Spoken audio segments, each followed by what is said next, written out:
Você quer fazer algum curso na área de enfermagem, mas você tem medo de agulha, sangue, secreções, fezes. E aí, você entra ou não entra na área? Você acostuma ou não acostuma com isso? O que você acha, hein? Você vai fazer o curso, não vai fazer o curso? Bom, eu vou trazer alguns esclarecimentos, algumas situações que já aconteceram com diversas pessoas que tinham esse tipo de sentimento ou percepção. E aí, elas fizeram ou não fizeram o curso? Bom, para você saber, você tem que ir até o final. Aproveitando, não deixe de curtir, compartilhar, se inscreva e não deixe de seguir a gente lá no Instagram, tá?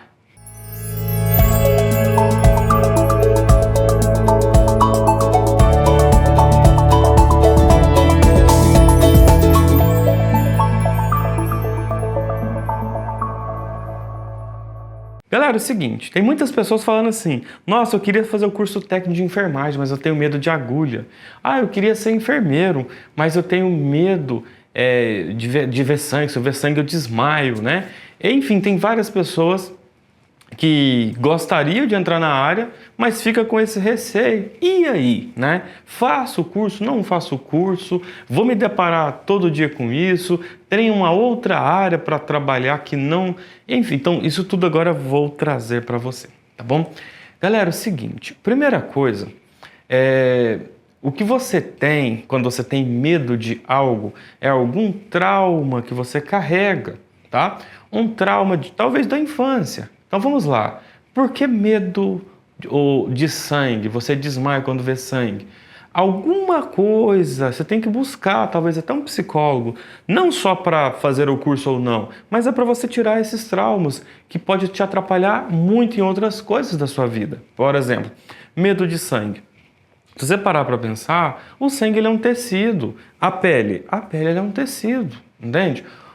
Então, o sangue sendo um tecido ali, muito importante, então o fato de você ver aquele sangue ali, automaticamente seu sistema nervoso central gera algo que repugna aquela situação ali, né, o que você está vendo, e você acaba passando mal, treme, tem a síncope, né, que é o desmaio, enfim. Então, para isso tem jeito. Então, procurar um psicólogo, né? Isso não é assim, você vai no psicólogo e sai resolvido, né? Não é igual comprar uma capinha de telefone. Eu vou lá, já saio com a capinha no telefone. Não, é todo um trabalho que precisa ser feito e depende mais de você do que, talvez, aí de quem for a pessoa que vai te ajudar aí, né? O profissional, certo? Agulha, medo de agulha. Da mesma forma, se a gente for pegar pelo calendário de vacinação, você recebeu N agulhadas na vida, né? Ao nascer, 1 mês, 2 meses, 3 meses, 4 meses, 5 meses, 6 meses, 9, 12. Aí tem os reforços ali, tem as campanhas. E se você ficou doente, alguém teve que te furar. E pode ser que nesse período todo existem os traumas. Por exemplo, em algum momento dessas aplicações de vacina, ou de coleta de sangue, ou de internação, pode ser que algo tenha acontecido nessa época que você ficou frustrado. Vou dar um exemplo. Você era pequeno, por exemplo, ou talvez adolescente, você teve uma experiência ruim. Alguém foi fazer uma punção, não conseguiu, por não estar bem preparado, ou por o seu acesso ser realmente difícil, e a pessoa tentou, veio outra pessoa, tentou, e aquilo ali gerou uma situação traumática para você, certo? Então, quando você decide fazer ou não o curso, você vai ter o quê? Aquele episódio e lembrar, nossa, imagina ter que furar a pessoa e isso. Então, você vai lembrar daquele episódio e vai travar e falar, nossa, eu não consigo trabalhar com agulhas. Então, muito do que acontece é algum tipo de trauma que nós tivemos no passado. Porque você só vai ter medo de agulha se em algum momento você teve algum problema a ser resolvido aí com agulha, ou que não foi resolvido com agulha. Então, algum problema existiu para você hoje ter o medo da tal da agulha, entendeu? Então, tem como resolver isso? Tem como resolver sim, tá? Então, psicólogo, mais uma vez, sendo indicado aí. Éder, eu tenho um nojo de secreção, né? Ou excretas do paciente, né? Assim, o que eu posso te dizer? Não é todo dia, Não é todo dia que tem alguém, né, tendo vômito, não é todo plantão que você tem paciente tendo vômito. Então, isso são episódios isolados, não é? Tipo assim, eu trabalhei no pronto-socorro 4 anos. E se eu falar que, somando todos os meus plantões, acho que eu não peguei 30 pacientes com aquele momento de vômito ali. E olha que num pronto-socorro, a gente tem medicamentos que o paciente tem o vômito, a gente tem o paciente que bebeu um pouco além do limite e apresenta vômito. Então não é uma coisa assim que não é igual ao hospital. O vômito não é igual ao hospital, entendeu? Então talvez você tenha uma experiência ruim com o vômito.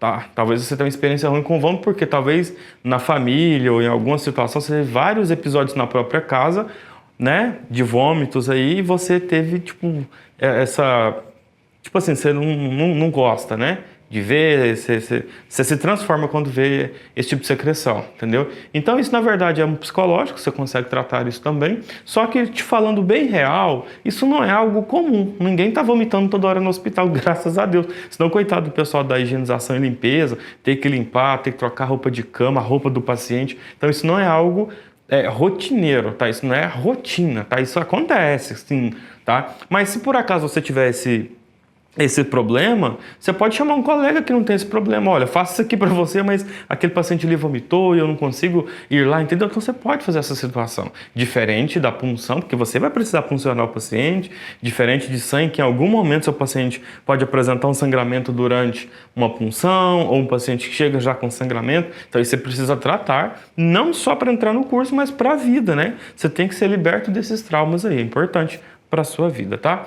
Fezes, gente, agora fezes é uma coisa meio que normal. Agora para pensar. Eu sei que não é uma coisa agradável, o cheiro não é agradável. Mas se fosse um nenenzinho, bonitinho, pequenininho ali, ele não evacua? A gente tem que ficar limpando ali o menininho? Só pensa o seguinte, seu menininho cresceu, é um paciente mais velho, entendeu? E a gente está naquele momento para ajudar aquele paciente, tá? E eu falo, vai de organismo para organismo, essa questão do cheiro e tal. Enfim, você tem que ter o quê? Agilidade, tem que ter prática, né? Para fazer toda a assistência sem que o paciente perceba. Porque isso é constrangedor para o paciente se ele perceber que você está apresentando tipo aquele nojo, aquele cheiro. Pensa se você está todo evacuado, na idade que você tem, e alguém limpando a sua bunda. Você já parou para pensar o quão constrangedor seria para você? Você não consegue fazer suas necessidades sozinho, você precisa de alguém para te limpar. Então, o dia que você chegar nessa situação, é uma situação que você não queria que chegasse, mas pode ser que chegue. Então, tem que ter pessoas para cuidar de você.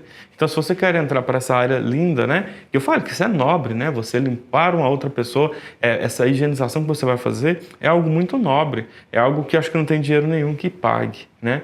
Essa questão aí da nossa profissão. Enfim, então tudo isso que eu passei, gente, são visões que eu tenho, experiências de colegas. Tem colega que falou, nossa, eu tinha muito... Tem gente que não fez tratamento nenhum, tá? A pessoa falou assim, eu quero fazer esse curso e perguntou pra mim no primeiro dia de aula do curso técnico, Éder, eu tenho medo de sangue e tal. Eu falei, relaxa, filho, só vem, tá? Eu fui trabalhando o psicológico das pessoas. Gente, pensa o seguinte, você está fazendo isso aqui para salvar a vida, isso aqui é para o bem, né? Você está furando o paciente para colocar um medicamento para aliviar a dor, você está furando o paciente para colocar um antibiótico. Então você tem que pensar o seguinte, é uma dor que ele sente, mas por um livramento de algo pior que já está acometendo o organismo da pessoa. Então quando você começa a colocar na balança que é algo doloroso para algo que vai salvar o paciente ou que vai restabelecer, você vai ficar mais tranquilo, beleza? Espero vocês aí no próximo vídeo.